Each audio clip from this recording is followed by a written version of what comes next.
We want to thank Alex Jones and Infowars.com for providing a platform for us to get these issues in front of a larger audience.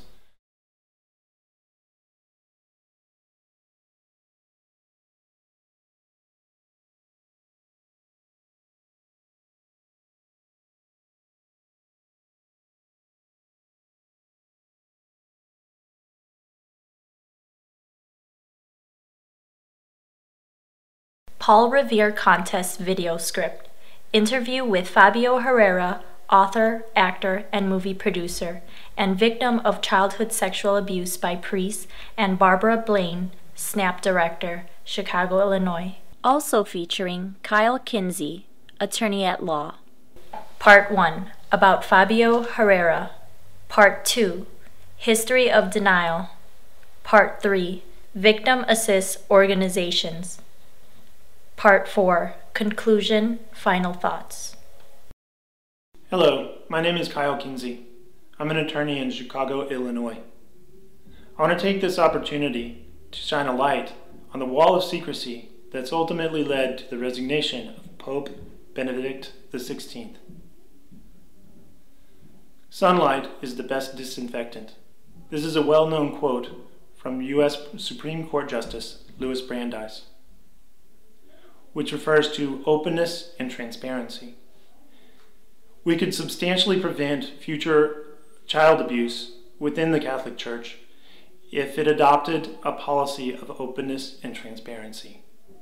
Hello, my name is Kathleen Neubauer, and I'm here today to speak with Fabio Herrera, an author and filmmaker about childhood sexual abuse in the Catholic Church.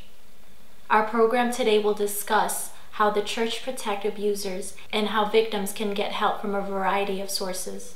Mr. Herrera discusses his book and movie about his personal experiences with childhood sexual abuse while a boy in his native country of Colombia.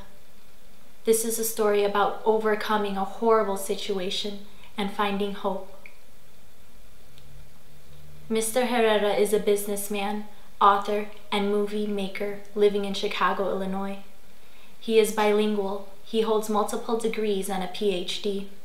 He is the author of a book about overcoming childhood sexual abuse over and over again, which has been adapted into a film by the same name, Una y Otra Vez. He is also a volunteer advocate for the Survivors Network of Abused by Priests, SNAP. Mr. Herrera has published his movie on Amazon.com to help provide it to the widest possible audience and make it easy and anonymous for victims to seek help. Thank you for making yourself available for this interview today. May I call you Fabio? Of course. Fabio, what was your life like growing up?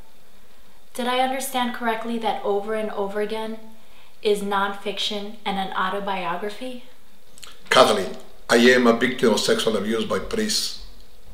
The abuse occurred when I was 7 years old in Colombia, South America. I wrote a book over and over again, at least in part, to help myself to cope with these long-term effects of child molestation. I produced a movie over and over again as an effort to reach a wider audience and to remind victims of child abuse that they can overcome with these problems. Our next interview is with Barbara Blaine. Barbara Blaine is the founder and president of SNAP, Survivors Network of Those Abused by Priests. Since 1988, Blaine has reached out to help survivors, expose wrongdoers, and prevent clergy sex crimes and cover-ups. Blaine holds a degree in law, social work, and theology. Blaine works tirelessly to protect the innocence and the safety of our children. What does SNAP mean, and what's your definition of SNAP? SNAP is the Survivors Network of Those Abused by Priests, and we're an international group now. We were founded in Chicago, and we are a self-help support group for victims of abuse, by clergy and others in institutions. Is it true that SNAP brought a lawsuit against the former pope? You know, in September of 2011, SNAP partnered with the Center for Constitutional Rights, or CCR, in New York, and together we filed a claim in The Hague at the International Criminal Court, and in that filing we allege that 4 top-ranking Vatican officials have committed crimes against humanity, and in fact we are convinced that the crimes are still continuing today. Did your personal experience cause you to hate No. the Catholic Church? I was born Catholic. I will die Catholic. And I love the Catholic Church. But I believe that any abuser should be prosecuted. I am critical of certain leaders between the Catholic Church who have placed greater priority on protecting abuser than protecting victims from abuse. For many years, the Vatican rejected the notion of mandatory reporting of sexual abusers. A case in the United States Circuit Court for the Sixth Circuit, commonly known as O'Brien versus Holy See, not only opened the door to liability of the Vatican and the Catholic Church in U.S. courts, but also exposed a long-term policy among high-level clergy of concealing abuse by sexual predators within the Catholic Church. Plaintiffs' claims regarding the liability of the Holy See stem in large part from their allegations regarding the purported policy of the Holy See towards accusations of sexual abuse leveled against clergy. The Holy See has mandated that all allegations of childhood sexual abuse be kept under a cloak of complete secrecy, even if that secrecy violated state, federal, or international law. In March 1962, the Holy See privately circulated a document containing a set of procedural norms for dealing with the solicitation of sex in confession, clergy sex with minors, homosexual relations, and bestiality.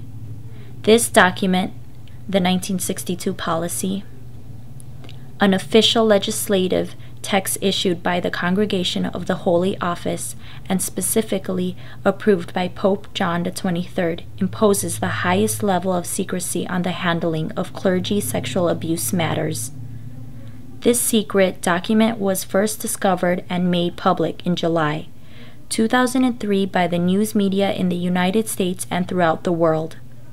The policies of the Holy See expressed in this and other documents require bishops in the United States to, among other things, refuse to report childhood sexual abuse committed by priests to criminal or civil authorities, even where such failure to report would itself be a criminal offense. Vatican to Irish not to report child abuse, BBC article, January 19, 2011. In the text, the bishops were told that the Congregation of the Clergy had studied their new policy and wished to emphasize the need for this document to conform to canonical norms presently in force. The situation of mandatory reporting gives rise to serious reservations of both a moral and a canonical nature, the Archbishop wrote.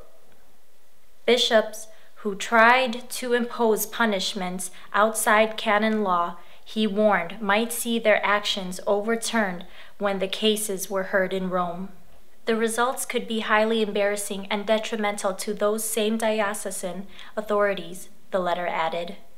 Archbishop Storero wrote that the Congregation of the Clergy was trying to establish some concrete decretives on the matter. In the meantime, he added, the procedures established by the Code of Canon Law must be meticulously followed under pain of invalidity of the acts involved if the priest so punished were to make hierarchical recourse against his bishop. As recently as February 2nd, 2013, the New York Times revealed that the United States' largest Catholic archdiocese disbelieved reports by parishioners about child abuse among priests in the archdiocese. Not only did they disbelieve the parishioners, but they also concealed evidence of abuse until they were ordered and compelled to release documents, personnel files of 124 priests by a court. On September 13th, 2011, a survivor-led support group for clergy sex abuse victims formally urged the International Criminal Court, also known as the ICC, prosecutor to investigate the Vatican for crimes against humanity. Leaders of SNAP, the survivors network of those abused by priests, together with their attorneys from the human rights organization, the Center for Constitutional Rights, filed a lengthy and detailed complaint charging that the Vatican officials tolerate and enable the systemic and widespread concealing of rape and other forms of sexual violence around the world. Together with the complaint, they submitted more than 22,000 pages of supporting materials consisting of reports, policy papers, and evidence of the crimes by Catholic clergy committed against children and vulnerable adults. We believe this is evidence of crimes, and that information should be given to police in whatever country it's come from. And we think if Pope Benedict had done that, then we would say that he's helping to protect children. Or if he were even to hold up and reward one of the whistleblowers, someone in a diocese or working in a Catholic school or institution who musters the courage to speak up to protect the children, and someone who speaks up and reports the crimes. Belfast Telegraph website, December 21st, 2010. In the 1970s, Cardinal Ratzinger Pope child porn normal claim sparks outrage among victims.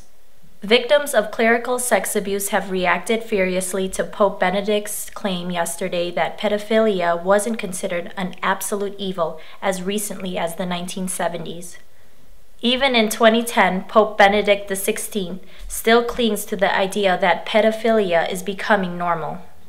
ABC Television, attempted interview with Cardinal Ratzinger, now Pope Benedict XVI, about the Legion of Christ. When the journalist starts to ask awkward questions about its founder, Father Martial, Ratzinger tells him the time is not right and slaps his hand. The news story and TV clip are from April 26, 2002. The same incident also appears in this trailer for the award-winning documentary, Vows of Silence. Then I realized that the only way I could move beyond the darkness was to break the silence. That meant I had to come forward and tell my story. Then I really felt that fear. It took time to get the strength, courage, and peace. It took time to find the words to give my secret a voice. 137, Michael Bland, comments to the United States Conference of Catholic Bishops, annual meeting of the USCCB, Dallas, June 13, 2002. Quoted in Origins 32. June 27, 2002, 121. Bland's comments speak for many other sexual abuse victims for whom the public act of speaking about the abuse was a crucial step toward justice and healing. The significance of such public speech by the victims may also provide a helpful interpretive key for addressing the concerns of others, such as women and persons of color. Long silence in the dominant ecclesial culture. A commentator on the press and the abuse scandal in the United Kingdom helpfully specify this context. Institutions and the representatives now find themselves living in the X-ray environment created by the modern news media, an environment in which they are constantly subject to intense and often hostile scrutiny. Under such a persistent media gaze, institutions have had to face up to the fact that they can no longer take their authority or credibility for granted. For an institution like the Catholic Church, this realization has come slowly and been particularly hard to bear. And my last quote that I will be mentioning: "Freedom of the pen is the sole shield of popular rights." The impact of this movement to prevent future child abuse within the Catholic Church is not just an international issue, it's also local. You know, just 2 weeks ago here in the Chicagoland area, the Diocese of Joliet has a priest, Father Corbino, was removed from his parish, and the bishop determined that it would not be safe for Father Corbino to work at the parish, and so they transferred him from the parish to work as a chaplain in a hospital. And so last week we went to the hospital and provided the documentation to the hospital about the history of this priest and what allegations were against him. And we told them that as victims, we felt that that behavior of the priest made him someone who posed a risk to vulnerable people. And the hospital agreed with us. Within hours, they fired this priest, and they claimed that they had not received knowledge about his history. And at the same time, then the Diocese of Joliet issued a statement claiming that they had informed the hospital. And we're saying, how did that happen? Why would you take someone who has been determined to not be safe to be in a parish? Why would you allow him then to work in a hospital where patients are sedated, they don't have any clothes on, they're in bed, they are the most vulnerable and powerless in our society? And that's the place where the diocese thinks it's okay to put someone who has a history of being inappropriate. How do you feel about secrecy of confession in the church when the secret is involving child sexual abuse? This is a tough question. Confidentiality is a very important issue for any company. As well to the Catholic Church is very important, the secrecy of confession. When I was 15 years old, I was working for a company and I was a provider to my family because my father passed away when I was 9 years old. I was accused by a man that I was stealing from the company. Obviously, the president of the company fired me. Months later, the man who accused me went to see a priest and made a confession that I was innocent. The priest went to see the president of the company and tell him that I was innocent. I really appreciate the priest what he did. Sometimes it's much better to protect the victim than to protect the confession secrecy. I had my job back and I started to provide to my family again. I had many difficulties when I was an adult. Very serious problems in my life. Because the first time when I started to drink alcohol, it was when I was 7 years old. A priest gave me a lot to drink. Not only that, he abused me sexually.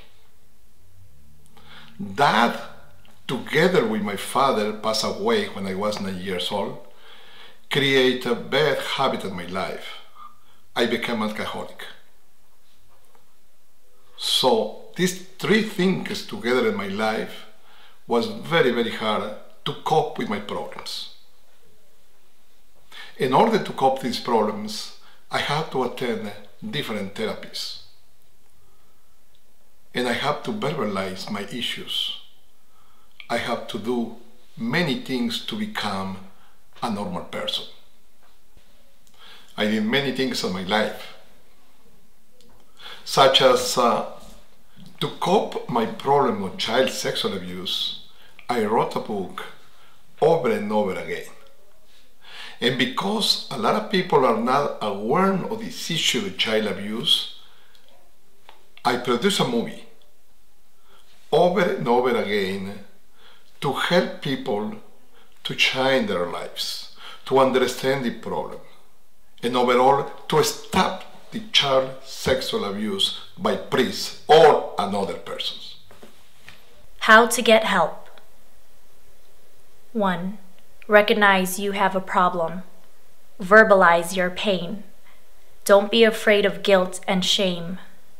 Don't blame yourself. 2. Call SNAP. What can I do to help? Get informed and inform others.